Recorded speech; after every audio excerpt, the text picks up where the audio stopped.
And these tensions in West Asia bring bad news for businessmen.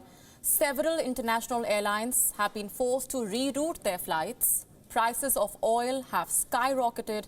And India too is feeling the pinch of costs. Investors are rattled by the volatility in the stock markets.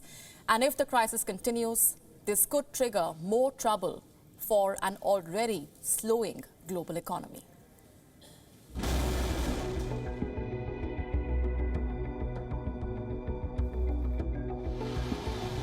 The escalating tensions in West Asia are driving fears of a recession.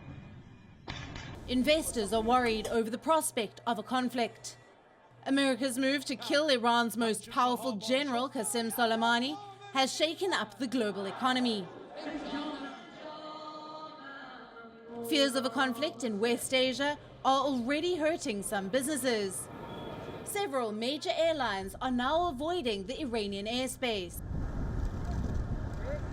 Singapore Airlines, Qantas, Lufthansa and Malaysian Airlines say they will take alternative routes. India's Air India will also avoid the Iranian airspace. This will not only increase the travel time for the passengers, but flights will consume more fuel. If a war-like situation comes up, airlines will have to spend more on insurance as well. They would need to pay anywhere from $18,000 to $40,000 more per aircraft every month. Ultimately, prices of flight tickets could go up. For airlines, this is a double whammy. Tensions in West Asia have jacked up the oil prices. Assurances from the Organization of Petroleum Exporting Countries, or OPEC, helped in stabilizing the prices. The UAE says there is no risk to oil yet.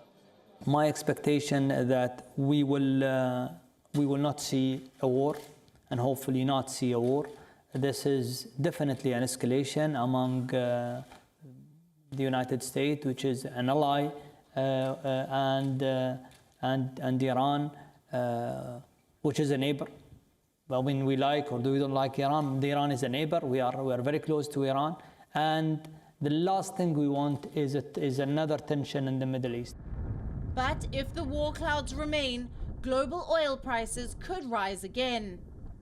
Such a situation would be bad news for India, a country that imports more than 80% of its oil needs. A $10 increase in crude prices would increase India's monthly import bill by $1.5 billion. Retail inflation would rise by around 0.4%. Any increase in prices would mean that Indians will have to pay more for petrol and diesel. The likelihood of a full-blown conflict is a far cry as of today. But the prevailing tensions are already hurting the bottom line of several global businesses around the world. Bureau Report, Wion, World is One.